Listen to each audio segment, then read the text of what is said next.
আবার আজকে তোমাদের জন্য গ্যাসের আচরণের পার্ট 2 এর ভিডিও এসে গেছে। ঠিক আছে, পার্ট 2। আগের ভিডিওতে তোমরা দেখেছিলে কার সূত্র না, আগের ভিডিওতে তোমরা বয়েলের সূত্রটা কমপ্লিট ভাবে দেখেছিলে। বয়েলের সূত্র কি, বয়েলের সূত্র গাণিতিক রূপ, এছাড়া চাপের রাশিমালাগুলো, তাদের ইউনিটগুলো সমস্ত কিছু তোমরা দেখলে। এছাড়া লেখচিত্র দেখলে, এক্সেশন কেসগুলো অর্থাৎ বেলুন ফোলালে কি হয়, সমুদ্রের তলা থেকে বুদবুদ উঠলে কি হয়, সেই সমস্ত ঘটনাগুলো দেখলে। যদি না দেখে আসো সেটা আগে দেখে আসো, নাহলে কিন্তু মুশকিল। আজকে আমরা শুরু করবো গ্যাসের আচরণের পার্ট 2 থেকে।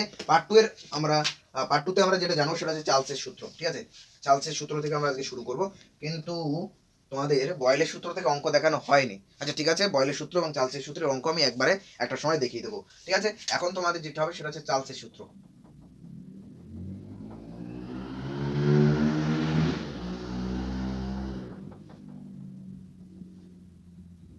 আচ্ছা, তোমাদের মনে একটা সংশয় থাকে যে চার্লসের সূত্র এবং বয়েলের সূত্র কোন সময় কে কনস্ট্যান্ট থাকছে বুঝতে পারছি না। একটা কথা মাথায় রেখো, এই যে এম অর্থাৎ ভর, এই ভর কিন্তু সবসময় কনস্ট্যান্ট, সবার ক্ষেত্রে ভর কনস্ট্যান্ট রয়েছে, অর্থাৎ বয়েল এবং চার্লস দুজনের সূত্রেই ভর কনস্ট্যান্ট। তাহলে অন্য আরেকটা যেটা কনস্ট্যান্ট রয়েছে সেটা বুঝবো কি করে। দেখো, চার্লস মানে কি, চার্লস মানে চ, আর চ মানে চাপ, তাহলে চার্লস মানে চাপ, চার্লস মানে চাপ, তাহলে এখানে কিন্তু চাপ স্থির। ঠিক আছে, আর বয়েল মানে কি, ডিম বয়েল করে খেলাম, তার মানে ডিমটাকে বয়েল করার জন্য তাকে উষ্ণতা দিতে হবে, আর উষ্ণতা দেওয়ার অর্থ মানে হচ্ছে উষ্ণতা সেখানে কিন্তু কনস্ট্যান্ট বা উষ্ণতা স্থির। তাহলে বয়েলের সূত্রের ক্ষেত্রেও ভর স্থির, আর বয়েল মানে বয়েল করা, ডিম বয়েল করা, হাফ বয়েল, সেখানে উষ্ণতা বা তাপ দেওয়া হচ্ছে, যে কারণে সেখানে কিন্তু উষ্ণতা স্থির। চার্লসের সূত্রে তাহলে কি স্থির না, চাপ এবং ভর স্থির। এবার চার্লসের সূত্রের গাণিতিক রূপটা কি বলছে, যে না চাপ স্থির থাকলে নির্দিষ্ট ভরের কোনো একটা গ্যাসের যেটা আয়তন, সেই আয়তনটা কি হবে না, আয়তন যদি 1 ডিগ্রি সেলসিয়াস বাড়ানো বা কমানো হয়, তাহলে 0 ডিগ্রি সেলসিয়াস উষ্ণতায় যে আয়তন হবে তার 1/273 অংশ হারে বৃদ্ধি বা হ্রাস ঘটবে। মানেটা কি, মানেটা বলছি তার আগে আরেকবার সংখ্যাটা পড়ি। সংখ্যাটা হচ্ছে যে স্থির চাপে নির্দিষ্ট ভরের কোন একটা গ্যাসের যে আয়তন হবে, সেই আয়তনটা কিরকম হবে না, আয়তনটা যদি 1 ডিগ্রি সেলসিয়াস উষ্ণতা বাড়ায়, যদি উষ্ণতা 1 ডিগ্রি বাড়াই বা কমাই, তাহলে আয়তনটা কিরকম হবে না, আয়তনটা 0 ডিগ্রি সেলসিয়াস উষ্ণতায় যে আয়তন রয়েছে সেই আয়তনের, অর্থাৎ 0 ডিগ্রি সেলসিয়াস উষ্ণতায় যে আয়তন তার 1/273 অংশ হারে বৃদ্ধি অথবা হ্রাস কিন্তু ঘটবে যদি 1 ডিগ্রি সেলসিয়াস বাড়ায় অর কমায়।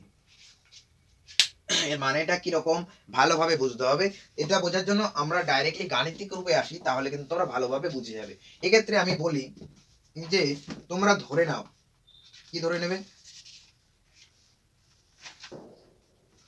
যে তোমরা ধরে নাও কোনো একটা গ্যাস রয়েছে। ঠিক আছে, কোনো একটা গ্যাস রয়েছে যার 0 ডিগ্রি সেলসিয়াস উষ্ণতায় আয়তন হচ্ছে V0।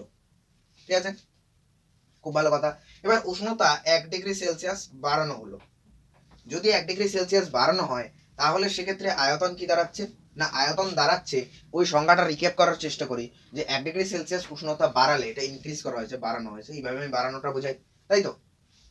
1 ডিগ্রি সেলসিয়াস উষ্ণতা বাড়ানো হয়েছে, যদি বাড়ানো হয় তাহলে যে আয়তনটা হবে সেটা 0 ডিগ্রি সেলসিয়াস উষ্ণতার 1/273 অংশ হারে, 0 ডিগ্রি সেলসিয়াস উষ্ণতার 1/273 অংশ হারে বৃদ্ধি অথবা হ্রাস ঘটবে। ঠিক আছে, এবার এটা কি 1 ডিগ্রি সেলসিয়াস উষ্ণতা বাড়ালে আয়তনের বৃদ্ধি। ঠিক আছে, এটা হচ্ছে আয়তনের বৃদ্ধি।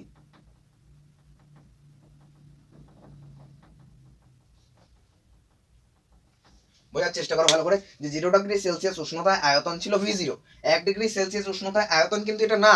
1 ডিগ্রি সেলসিয়াস উষ্ণতা বাড়ানোর জন্য আয়তন এতটা বাড়লো, তাহলে 1 ডিগ্রি সেলসিয়াস উষ্ণতা, তাহলে অ্যাকচুয়ালি আয়তন কত, আয়তন হচ্ছে অ্যাকচুয়ালি কত না, আয়তন হচ্ছে V0 প্লাস V0 ইন্টু 1/273, এইটা হচ্ছে আয়তন। অর্থাৎ এর আয়তন আগে থেকে তো এত ছিল, এবার এর সাথে আবার এতটা অ্যাড হলো, এতটা আবার অ্যাড হলো, যেটা আমি এখানে দেখালাম যে 1 ডিগ্রি সেলসিয়াস উষ্ণতা আয়তন এতটা বাড়লো, যতটা বাড়লো সেটা আগেরটার সাথে অ্যাড করে দিলেই তো 1 ডিগ্রি সেলসিয়াস উষ্ণতাটা বেরোবে। আবার একই রকম ভাবে যদি 2 ডিগ্রি সেলসিয়াস উষ্ণতা যদি বাড়ে, ইনক্রিজ হয়, 2 ডিগ্রি সেলসিয়াস উষ্ণতাও যদি একই রকম ভাবে বাড়ে, তাহলে সেক্ষেত্রে কি হবে নিজেরা বলো, যে V0 ইন্টু 2/273 হবে। একদম ক্লিয়ার কথা। এবার তার মানে 2 ডিগ্রি সেলসিয়াস উষ্ণতা আয়তন কত হবে না, V0 প্লাস V0 ইন্টু 2/273। দেখো, এই লাইনটা দেখেই তোমরা বলতে পারছো, এই যে একই রকম ভাবে। এবার একই রকম ভাবে যদি 3 ডিগ্রি সেলসিয়াস উষ্ণতা বাড়ায়, তাহলে সেক্ষেত্রে কি হবে না v0 ইন্টু কি হবে না T/273, তাই তো? তাহলে টি ডিগ্রি সেলসিয়াস উষ্ণতা অ্যাকচুয়ালি আয়তন কত না v0 plus v into T/273। তাহলে এগুলো সব ইনক্রিজ বা বাড়ার কেসটা দেখালাম, বাড়ছে। যদি কমে টি ডিগ্রি সেলসিয়াস উষ্ণতা যদি কমে হ্রাস পায় তাহলে সেক্ষেত্রে কি হবে, কমলেও কমবে কতটা, হ্যাঁ ভি, এই যে এইটাই কমবে। তোমাদের ভিডিওটা একটু অফ হয়ে গেছিল যে কারণে আমার মুশকিল হয়ে গেছে, আমি এখন দেখাচ্ছি। দেখো যেটা আমি বোঝাচ্ছিলাম যে টি ডিগ্রি সেলসিয়াস উষ্ণতা যদি হ্রাস পায় তাহলে সেক্ষেত্রে ভলিউমের হ্রাসও কিন্তু এতটা হবে, অর্থাৎ এতটা কি হবে না হ্রাস পাবে, হ্রাস পাবে। তাহলে এতটা হ্রাস পাবে, তখন তাহলে কি দাঁড়াবে না, তখন তাহলে যে ভলিউমটা দাঁড়াবে সেটা হচ্ছে v0 মাইনাস v0 ইন্টু 1/273, এটাই দাঁড়াবে নাকি, এটাই দাঁড়াবে। ভালোভাবে বোঝার চেষ্টা করো। যদি টি ডিগ্রি সেলসিয়াস উষ্ণতা হ্রাস পায় তাহলে এরকম দাঁড়াচ্ছে। একই রকম ভাবে একটু আগে আমরা শিখলাম যে যদি টি ডিগ্রি সেলসিয়াস উষ্ণতা ইনক্রিজ হয় অর্থাৎ বাড়ে তাহলে সেক্ষেত্রে এখানে একটা প্লাস আসছে। অর্থাৎ আমি যেটা বোঝাতে চাইছি দেখো এখানে একটা টি হবে, এটা আমার একটা সিলি মিস্টেক হয়ে গেল। তাহলে এটা খেয়াল রাখবে তোমরা, যদি টি ডিগ্রি সেলসিয়াস উষ্ণতা হ্রাস পায় তাহলে সেক্ষেত্রে এরকম দাঁড়াচ্ছে, দেখো এরকম দাঁড়াচ্ছে। যদি টি ডিগ্রি সেলসিয়াস হ্রাস পায় তাহলে এরকম দাঁড়াচ্ছে, আর বৃদ্ধি পেলে এরকম দাঁড়াচ্ছে। দেখো বৃদ্ধি পেলে এরকম, হ্রাস পেলে এরকম, বৃদ্ধি পেলে এইরকম, হ্রাস পেলে এরকম, হ্রাস পেলে মাইনাস করব, বৃদ্ধি পেলে যোগ করব আগের ভলিউমের সাথে। সেখানে যে উষ্ণতাটা দেবে সেই উষ্ণতা শুধু 2/273, 2 বলছি কেন 273-এর ওপরে দেবো। যদি 2 ডিগ্রি সেলসিয়াস মানে একটু আগে আমি দেখালাম তাও আর একবার দেখিয়ে দিই, 2 ডিগ্রি সেলসিয়াসের ক্ষেত্রে যদি বের করি তাহলে v0 প্লাস v0 ইন্টু 2/273 এই জাতীয় হবে, তাই তো? এই দাঁড়াচ্ছে। এইবার আমি যেটা বলতে চাইছিলাম, এত কিছু মুছে দিই, শুধু বেসিক জায়গাটা তোমাদের যেটা বলার জন্য আমি এত কিছু বোঝাচ্ছি সেটা দেখো যে না VT is equals to v0 plus v0 into T/273, এরকমই লিখি, তাই তো? এরকমই লিখলাম, খুব ভালো কথা, খুব ভালো। এইবারে দেখো আমরা v0টা কমন নিয়ে নিলাম, তাহলে কি হবে 1 প্লাস T/273, এটাই তো দাঁড়াবে নাকি। দেখো ভদ্রভাবে কমন নিয়ে নিয়েছি, এখান থেকে v0, এখান থেকে v0 চলে আসবে, এখান থেকে v0 নিয়ে নিলে শুধুমাত্র 1 পড়ে থাকে, তাই 1 পড়ে রয়েছে, খুব ভালো কথা। এবার v0টাকে এই পাশে রাখবো না, চলো ওই পাশে পাঠিয়ে দিই। এখানে ছিল vt, তাহলে যেহেতু এখানে গুণ আকারে ছিল v0টা, দেখো গুণ আকারে v0 ছিল, এই পাশে আসলে ভাগ আকারে চলে যাবে, অর্থাৎ vt/v0 হয়ে যাবে, তাই তো নাকি? খুব ভালো কথা। আর এদিকে কি পড়ে আছে 1 প্লাস T/273, এটা কিন্তু পড়ে রয়েছে, খুব ভালো কথা। এইবারে এই যে জিনিসটা রয়েছে এটার আমরা লসাগু করব। লসাগু কাকে বলে তোমরা কিন্তু প্রত্যেকেই জানো, লসাগু কাকে বলে প্রত্যেকেই জানো। দেখো লসাগু করলে নিচে হবে 273, ওপরে কি হয়ে যাবে না 273 প্লাস টি, তাই তো?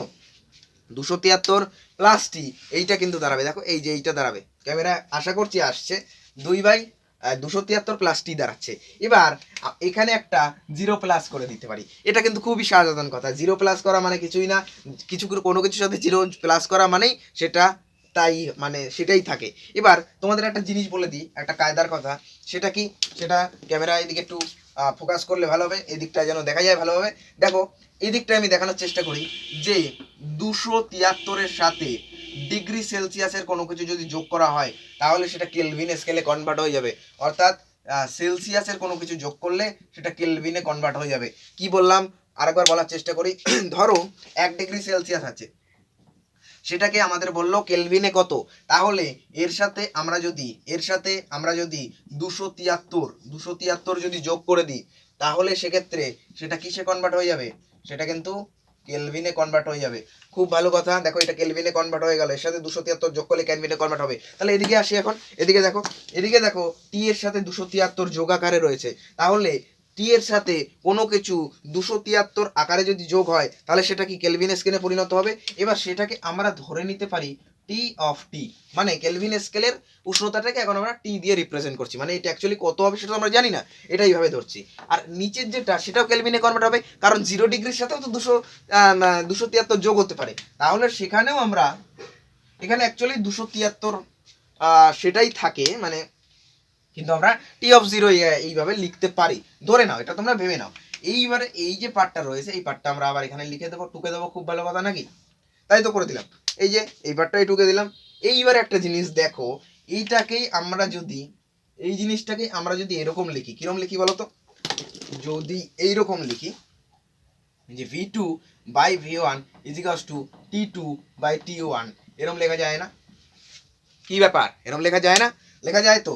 আবার এটাকে কনভার্ট করে এরমও লেখা যায় যে কি লেখা যায় যে V1 by T1 ইজিক্যালস two V2 by T2, এরকম লেখা যায় না? আশা করি ক্যামেরায় আসছে, আশা করি ক্যামেরায় আসছে, তাই তো?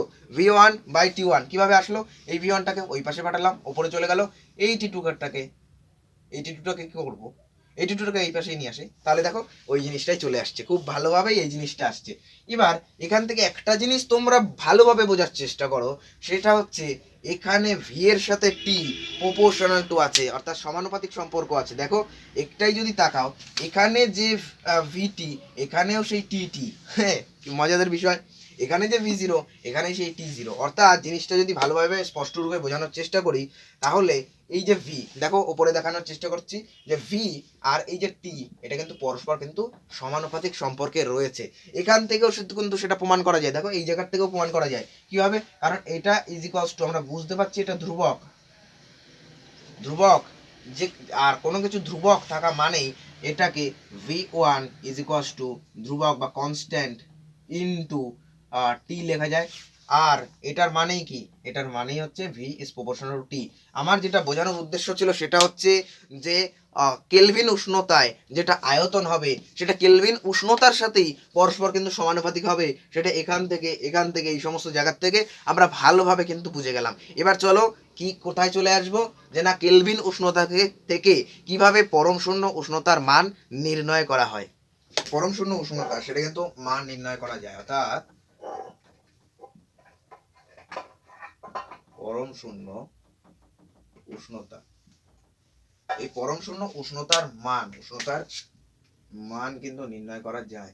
যে পরম শূন্য উষ্ণতার মান চার্লসের সূত্র থেকে বের করো, এইভাবে কিন্তু কোশ্চেন দিতে পারে। এটা কিন্তু ভেরি ভেরি ইম্পর্টেন্ট, এটা কিন্তু 5 স্টার দিয়ে রাখো।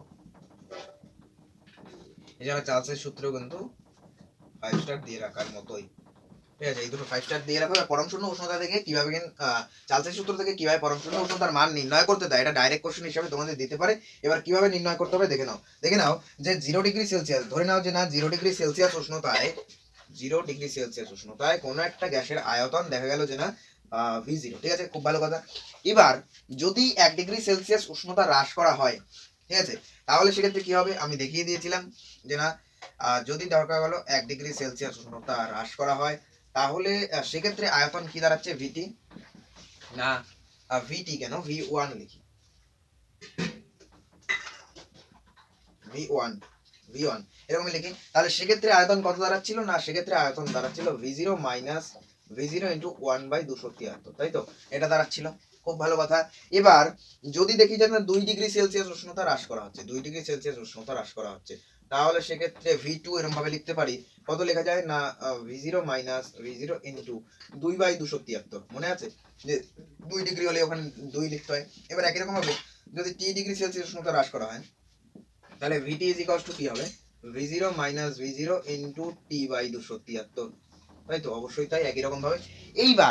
এইবার দেখো একই রকম ভাবে আমরা 273 ডিগ্রি সেলসিয়াস উষ্ণতা হ্রাসের ক্ষেত্রেও মান বের করতে পারি।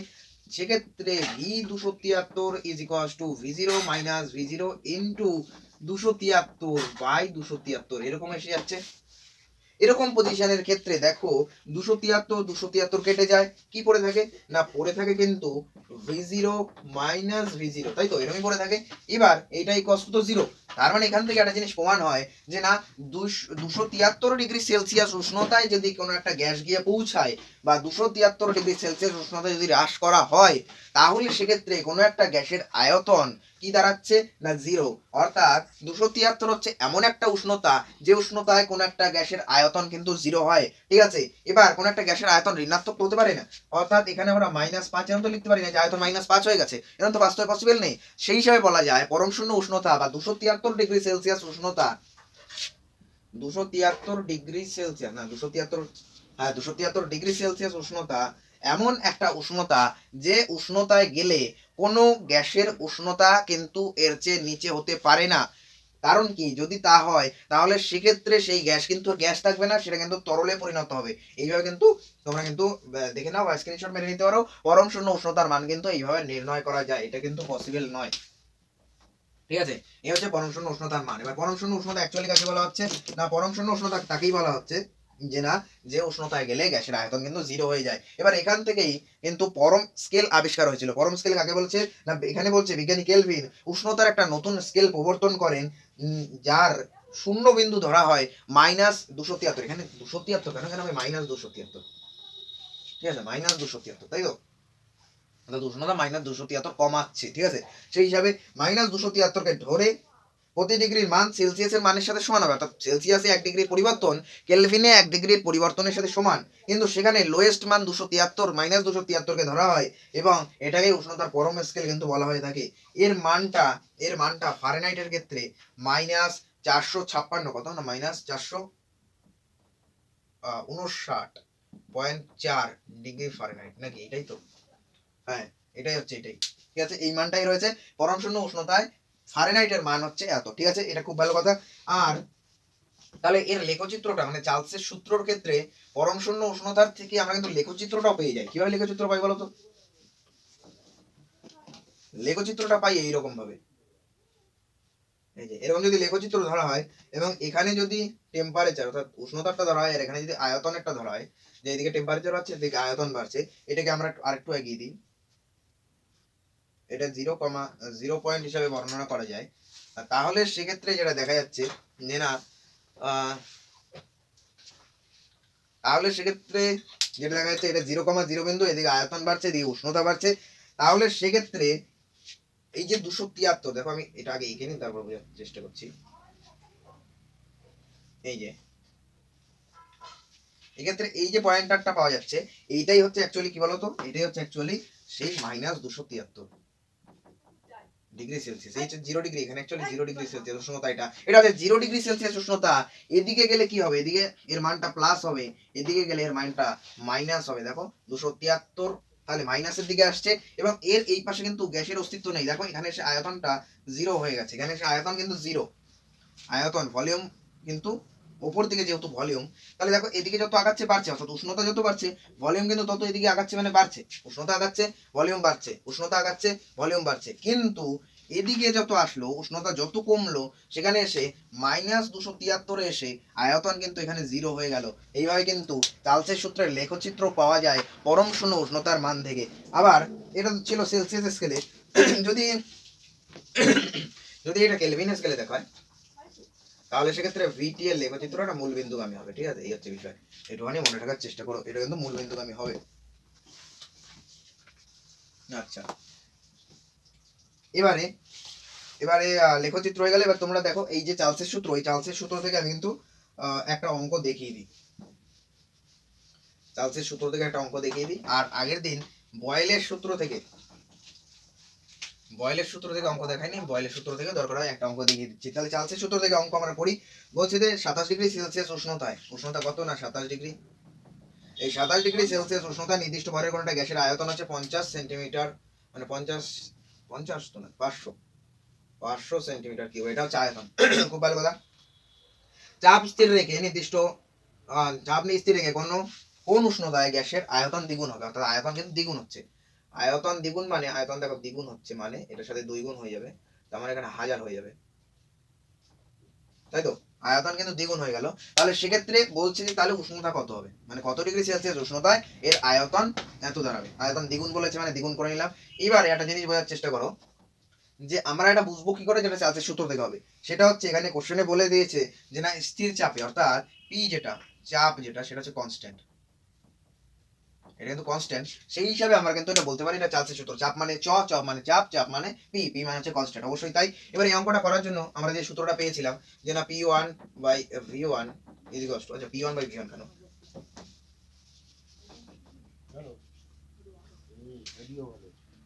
যে V1 by T1 is equals to V2 by T2, তাহলে V1 by T1 is equals to V2 by T2, এই সূত্রের সাহায্যে কিন্তু অঙ্কটা করা যাবে। কিন্তু এই অঙ্কটা করার আগে আমরা দেখছি এই যে টি, এই যে টি, এই টিটা কিন্তু সেলসিয়াসে টি নয়, টিটা কেলভিনের টি, তার মানে এইটাকে আমরা রেখে কেলভিনে কনভার্ট করতে পারি। কেলভিনে কনভার্ট করার কথা আমি একটুই বললাম যে এর সাথে 273 ইকুয়াল করে দিলেই, যোগ করে দিলেই এটা কিন্তু কেলভিনে কনভার্ট হবে। তাহলে এটা যোগ করলে কত হয় 300, তাহলে এটা কিন্তু 300 কেলভিনে কনভার্ট হলো, অবশ্যই তাই। তাহলে এবার V1 এর মান কত, না V1 এর মান ছিল 500 বাই T1 এর মান কত 300, ইকুয়ালস টু ভি টু এর মান কত 1000, আর টি টু এর মান কিন্তু তোমাদের বের করতে হবে। তাহলে এখান থেকে টি টু ইজ ইকুয়ালস টু কত দাঁড়াচ্ছে, টি টু ইজ ইকুয়ালস টু, ওটা ওই পাশে যাবে, গুণ হয়ে যাবে,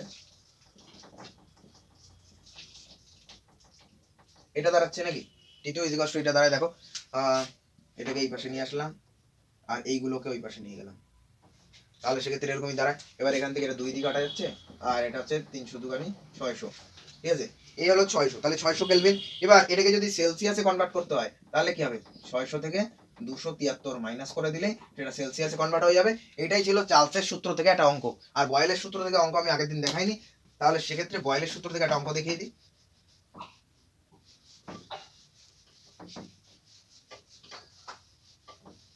দেখো বয়েলের সূত্র থেকে কেরম অঙ্ক থাকে, বয়েলের সূত্র থেকে এখানে একটা অঙ্ক দিয়েছে যে কোনো একটা তাপমাত্রায় 80 mm পারস্তম্ভের চাপে কোনো একটা গ্যাসীয় পদার্থের আয়তন হচ্ছে এত, তাহলে চাপটা কত না 80 mm, 80 mm চাপে তার আয়তন হচ্ছে 80 সেন্টিমিটার কিউব, অবশ্যই তাই।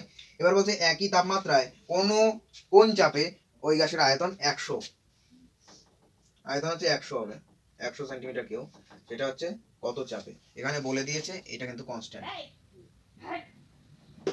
তাহলে উষ্ণতা কনস্ট্যান্ট মানে কি, উষ্ণতা কনস্ট্যান্ট মানেই হচ্ছে উষ্ণতা মানে বয়েল, মানে বয়েলের সূত্র, ঠিক আছে, এখান থেকে এটা বের করে নিতে হবে। সেক্ষেত্রে আমরা সূত্র কি জানি, আমরা সূত্র জানি P1 V1 is equals two P2 V2, তাহলে P1 এর মান কত না, P1 এর মান হচ্ছে 800, V1 এর মানও 80, P2 এর মান কত, P2 এর মান বের করতে হবে, V2 এর মান কত 100, এখান থেকে P2 is equals to 800 into 80 by হচ্ছে 100, এখান থেকে 0 0 0 0 কেটে যাচ্ছে, 8 8 64 অর্থাৎ 640 কিন্তু আসা, অর্থাৎ 640 mm, এটা কিন্তু চাপ। তো চলো এই বয়েল এবং চার্লসের সূত্র পর্যন্ত আজ রইলো, পরের দিন আমরা বয়েল এবং চার্লসের সূত্রের সমন্বয়ের রূপটা দেখতে পারবো। তো এই পর্যন্ত আজকে রইলো, এইটুখানি পড়ার চেষ্টা করো, মনোযোগ সহকারে পড়ো, ভিডিওটা ভালো লাগলে বন্ধুদের কাছে শেয়ার করে দাও এবং লাইক করে দাও, শেয়ার করে দাও, কমেন্ট করে দাও। চলো টাটা।